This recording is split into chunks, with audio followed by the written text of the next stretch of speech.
XRP is entering a new level of development. How much money do you think this will bring to investors? Write answers in the comments. Ripple's chief legal officer, CLO, Stuart Alderoty, has joined the chorus of those expressing dissatisfaction with SEC Chair Gary Gensler's appearance before Congress. As Ripple continues its legal struggle with the Securities and Exchange Commission, SEC, over the categorization of XRP, Alderoty examines Gensler's statements during the hearing, notably his evasive replies on the subject of securities under U.S. law. According to Alderoty, Gensler seemed to smugly evade question after question, which irritated numerous members of Congress. The Ripple CLO, on the other hand, emphasizes a specific moment when Rep. Richie Torres of New York's 15th Congressional District tried to put Gensler on the spot. Rep. Torres highlighted concerns throughout the hearing about the SEC's wide understanding of a investment contract, which seems to include whatever the agency sees proper. Torres especially questioned the SEC chair on its use of the concept to classify practically all cryptocurrencies as securities, a move that Ripple and Coinbase have strongly opposed. Rep. Torres cited a recent study by 6 prominent legal experts, including a Yale University professor, that found no Supreme Court judgment has ever treated a scheme without a real contract as an investment contract When he questioned Gensler whether there had been any earlier Supreme Court instances in which an investment relationship was held to be such in the absence of an express contract, the SEC chair's answer was evasive. Gensler elected not to respond directly, instead referring to the SEC's lawyers, who are now engaged in pending legal proceedings. Rep. Torres called Gensler's dodge baffling, given that the investment contract concept is the foundation of the SEC's legal proceedings against cryptocurrency related firms. It remains to be seen if other cryptocurrency firms engaging in legal battles with the SEC would follow the congressman's logic in future court trials. As the Ripple SEC fight continues, the SEC chair's testimony emphasizes the need for clarity and uniformity in the categorization of digital assets in the U.S. legal framework. The unique viewpoint created here provides light on the criticism made at SEC Chair Gary Gensler by exposing his evasive comments and challenges to support the SEC's broader definition of an investment contract. The SEC filed an interlocutory appeal with the court after Judge Annalisa Torres ruled that programmatic XRP sales did not constitute as securities. This meant that the U.S. Securities and Exchange Commission, SEC, did not agree with the verdict, and although the court accepted the interlocutory appeal, pro-XRP lawyer John Deaton termed the action ludicrous as he dismantled the SEC's case. Deaton discussed the SEC's interlocutory appeal in a piece titled The Irony of Interlocutory Appeal. The essay, which was published on the Crypto Law website on Thursday, September 28, outlines how the appeal filing might wind up favoring Ripple. The pro-XRP lawyer notes that Judge Torres' decision to approve the request for appeal was anticipated, and the argument was that such an appeal would allow the judge to clarify her reasons for deciding in favor of Ripple. Notably, Riplex disclosed that the XL's 39 clawbacks feature, which is scheduled to be live on the XRP, is now up for vote.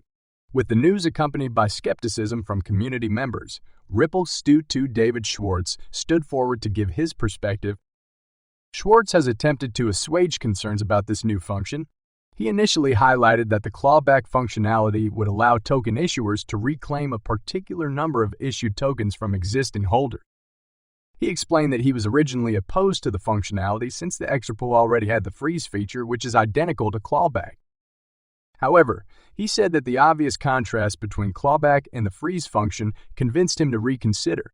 In his instance, Schwartz said that the clawback capability would find a main use case in court conflicts. He feels that the opportunity to reclaim some cash in the event of a disagreement relieves the token issuer of the legal responsibility. According to Schwartz, this precaution is crucial for complying with court mandates. He feels that without the clawback capability, auditing protocols on the XRP would be impossible. The Ripple to further define the capability as a tool that enables for surgical strikes to maintain the XRP intact as opposed to freeze, which is a more nuclear option. Overall, Schwartz said that this new functionality is now available in blockchains with stablecoin inhabitants. He said that if the plan fails to pass, token issuers would have to go through the effort of activating the functionality one way or another. Other major figures in the XRP ecosystem, like Raythof Ghaniman, have also worked to debunk falsehoods concerning the clawback function. According to him, there is no hidden modification in the XRP ledger ecosystem. With the issues addressed, the clawback functionality will be implemented after 80 of existing validators vote yes on the proposal. For the proposal to fly, the minimum threshold must be maintained for at least 2 weeks. The XRP has undergone a considerable revamp in recent months, with a number of new features suggested. As previously reported by the Crypto Basic, the developers behind the XM wallet advocated an update of the XRP infrastructure to encourage participation via incentives. Spend the Bits, a payment mechanism on the XRP, won first place in the Ripple CBDC Innovate Award, a showcase of the ledger's exemplary work. While the cryptocurrency world awaits the official outcome of the judicial fight between the United States Securities and Exchange Commission and Ripple, the blockchain company's community has opted to celebrate an earlier triumph this weekend. Specifically, the Proper Party, which took place on September 30, drew not only XRP and Ripple enthusiasts, but also people closely involved with the ecosystem and the lawsuit, such as Ripple CEO Brad Garlinghouse, David Schwartz, legal experts Jeremy Hogan and John E. Deaton, and many others. Garlinghouse tweeted a few photos with the crowd gathered outside the venue just before the party, adding that the event was a celebration of collaborative success and a reminder to the SEC that court decisions matter and that progress is worth fighting for. In a video shared in an X post by CryptoLaw on September 30, Garlinghouse said during his speech at the celebration that it was "this village beat the bully," referring to the XRP and Ripple community and its stand against the regulator. Previously, CryptoLaw shared an article written by Frank Francone, a Centennial Institute policy fellow and a California attorney, who stated that the SEC's central argument failed almost completely under judicial scrutiny, harming a lot of innocent people in the process, not just the defendants in the case. As CryptoLaw founder John E.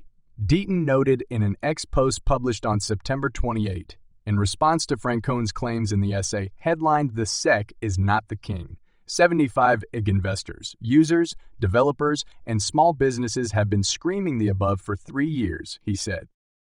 Meanwhile, lawyer Bill Morgan emphasized the SEC's arbitrary enforcement, adding that Mark Berger was pro-crypto when it came to Ethereum Lubin, but while deputy director of the Division of Enforcement sued Ripple.